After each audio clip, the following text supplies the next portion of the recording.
नमस्कार, आप देख रहे हैं न्यूज फॉर नेशन और मैं हूं प्रियदर्शन। लोकसभा चुनाव में बांका संसदीय क्षेत्र को लेकर के इस बार नीतीश कुमार की पार्टी जदयू ने फिर से अपने मौजूदा सांसद गिरधारी यादव के नाम पर सहमति जता दी है। यानी कि गिरधारी यादव ही इस बार भी बांका में जदयू के तीर को लेकर के वहां चुनाव मैदान में उतरे हैं।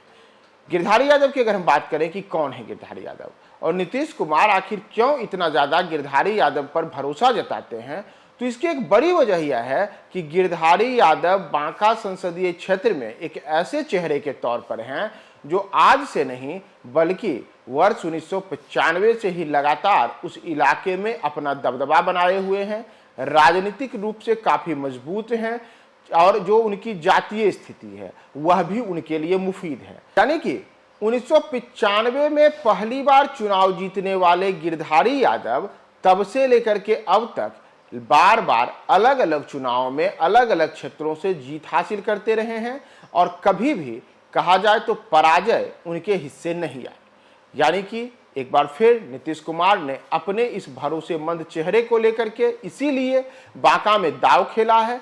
और हम आपको बताएं कि गिरधारी यादव हैं कौन। तो गिरधारी यादव के बारे में आपको हम पहले यह बता दें कि गिरधारी यादव पैदा तो बिहार में हुए थे, लेकिन उनके पिता चूंकि सरकारी सेवा में थे तो वो पिता के साथ मध्य प्रदेश चले गए थे और मध्य प्रदेश में ही उन्होंने सियासत के गुर सीखे, वहां पे कांग्रेस से जुड़े। लेकिन उसके बाद वह फिर 1995 के विधानसभा चुनाव के दौरान बिहार में उन्होंने जनता दल के टिकट पर पहली बार बिहार विधानसभा के चुनाव में किस्मत आजमाई और सफल भी रहे। और तब से जो उनका सफलता का ग्राफ है वह लगातार ऊपर ही जाते गया है। तो एक बार दो बार नहीं बल्कि बिहार विधानसभा के लिए भी कई बार निर्वाचित हुए और 3 बार तो लोकसभा के सदस्य भी रह चुके हैं। तो अब वही गिरधारी यादव फिर से नीतीश कुमार की जदयू से बांका से उम्मीदवार होंगे। तो अगर हम इनके राजनीतिक कैरियर को देखें कि कैसे क्या इनका राजनीतिक कैरियर रहा है, तो गिरधारी यादव के बारे में जैसा मैंने आपको बताया कि गिरधारी यादव लगातार अलग अलग चुनाव में अलग अलग जगहों से चुनाव जीतते रहे हैं।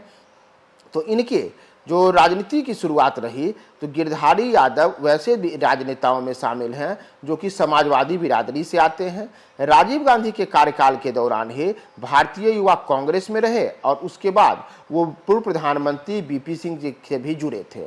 और इस दौरान उन्होंने वर्ष 1994 में मध्य प्रदेश विधानसभा चुनाव के दौरान पहली बार चुनाव प्रचार किया और फिर वे वहां से बिहार आ गए और वर्ष 1995 में उन्होंने कटोरिया विधानसभा क्षेत्र से पहली बार जनता दल के टिकट पे चुनाव लड़ा और वे विजयी भी हुए, यानी कि जीत भी हासिल किए।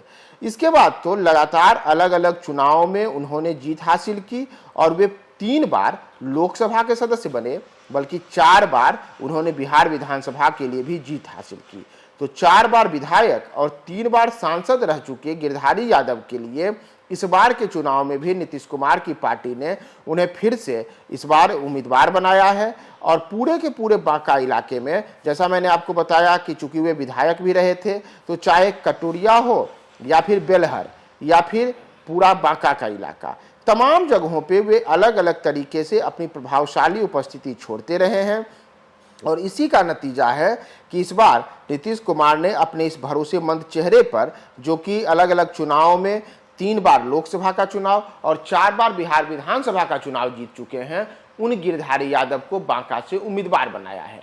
पिछला चुनाव भी एक बड़े अंतर से गिरधारी यादव जीते थे, तो इस बार भी गिरधारी यादव को उम्मीदवार बनाया गया है। और चूंकि गिरधारी यादव वर्ष 1995 से ही लगातार इस इलाके में अलग अलग चुनावों में जीत हासिल करते रहे हैं, तो ऐसे में इनकी लोकप्रियता, इनका यहाँ जनजुड़ाव और इतना ही नहीं, इस इलाके में गिरधारी यादव की पकड़ सब कोई उनसे वाकिफ है। तो नीतीश कुमार ने फिर से इसी चीज़ों को लेकर के गिरधारी यादव को वहां उम्मीदवार बनाया है।